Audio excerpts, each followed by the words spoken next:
Pemerintahan Demokrasi Liberal oleh Kesha Aska Putri Aurelia absen 19, kelas 10 Perhotelan C, Sekolah SMK Negeri 1 Mbawen. Kompetensi inti: memahami dan menerapkan pengetahuan faktual, konseptual, prosedural dalam ilmu pengetahuan, teknologi, seni, budaya, dan humaniora dengan wawasan kemanusiaan, kebangsaan, kenegaraan, dan peradaban terkait fenomena dan kejadian, serta menerapkan pengetahuan prosedural pada bidang kajian yang spesifik sesuai dengan bakat dan minatnya untuk memecahkan masalah. Kompetensi dasar: mengevaluasi perkembangan kehidupan politik dan ekonomi bangsa Indonesia pada masa demokrasi liberal. Materi pokok: kehidupan politik dan ekonomi pada masa Kabinet Burhanuddin. Indikator: menjelaskan kehidupan politik dan ekonomi pada masa Kabinet Burhanuddin. Tujuan pembelajaran: untuk mengetahui keadaan politik pada masa Kabinet Burhanuddin, untuk mengetahui perkembangan ekonomi pada masa Kabinet Burhanuddin. Peta konsep sistem demokrasi liberal. Kabinet ada 3, yaitu Kabinet Burhanuddin Harahap, Kabinet Ali Sastramidjoyo II, yang terakhir Kabinet Ir Tujuanda menjadi 1 Dekrit Presiden. Berikut foto Kabinet Burhanuddin Harahap. Kabinet Burhanuddin Harahap. 1. Penyelenggaraan pemilu 1 untuk DPR dan konstituante. 2. Pengadilan inflasi. 3. Bubar karena menyerahkan mandatnya kepada pemerintah. Program kerja: 1. Pengembalian kewibawaan pemerintah atau Gazak, yaitu pengembalian kepercayaan Angkatan Darat dan masyarakat kepada pemerintah. 2. Melaksanakan pemilihan umum menurut rencana yang sudah ditetapkan dan mempercepat terbentuknya parlemen baru. 3. Perintahkan polisi militer untuk menangkap Mr. Joy Gondokusumo atas kasus korupsi di Departemen Kehakiman. 4. Masalah desentralisasi, inflasi, pemberantasan korupsi. 5. Perjuangan pengembalian Irian Barat. 6. Menyelesaikan perundang-undangan desentralisasi sedapat-dapatnya dalam tahun 1955 ini juga. 7. Penghilangan faktor-faktor yang menimbulkan inflasi. 8. Meneruskan perjuangan pengembalian Irian Barat ke dalam wilayah Republik Indonesia. 9. Memperkembangkan politik kerjasama Afrika Asia berdasarkan politik bebas dan aktif menuju perdamaian.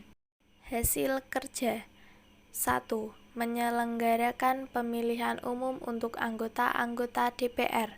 2. Perjuangan diplomasi menyelesaikan masalah Irian Barat dengan pembubaran Uni Indonesia Belanda. 3. Pemberantasan korupsi dengan menangkap para penjabat tinggi yang dilakukan oleh polisi militer. 4.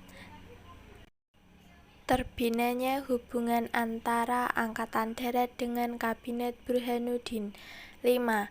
Berhasil mengembalikan wibawa pemerintah terhadap Angkatan Darat dengan menyelesaikan masalah peristiwa 27 Juni 1955 dengan mengangkat Kolonel A.H. Nasution sebagai staf Angkatan Darat pada tanggal 28 Oktober 1955. Ekonomi: 7 Januari 1956 dicapai kesepakatan rencana persetujuan FINEK yang berisi: 1. Persetujuan FINEK hasil KMB dibubarkan. 2. Hubungan FINEK Indonesia-Belanda didasarkan atas hubungan bilateral. 3. Hubungan FINEK didasarkan pada Undang-Undang Nasional tidak boleh diikat oleh perjanjian lain antara kedua belah pihak. politik sistem multipartai. Berikut dampak positif. 1. Menghidupkan suasana demokratis di Indonesia. 2. Mencegah kekuasaan presiden yang terlalu besar karena wewenang pemerintah dipegang oleh partai yang berkuasa. 3. Menempatkan kalangan sipil sebagai pelaksana kedaulatan rakyat dan pemerintah. Lanjutan, berikut dampak negatif. 1. Sejumlah partai cenderung menyuarakan kepentingan kelompok sendiri, bukan banyak rakyat. 2. Ada kecenderungan persaingan tidak sehat, baik dalam parlemen maupun kabinet yang berupaya saling menjatuhkan. Pemilihan umum.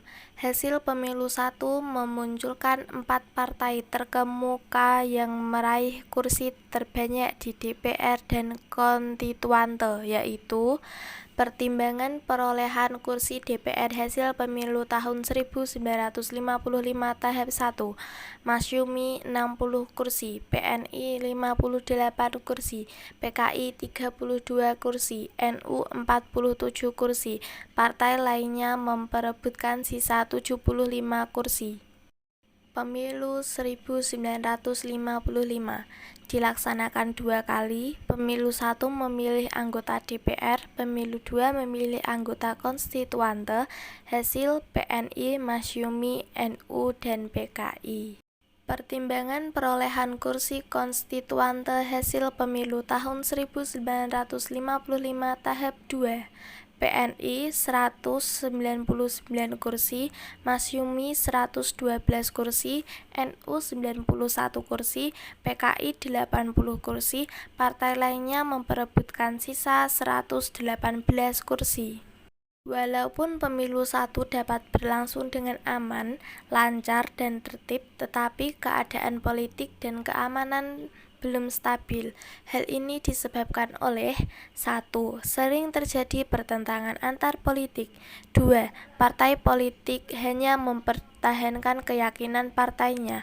3. Anggota DPR hasil pemilu belum dapat memenuhi harapan rakyat.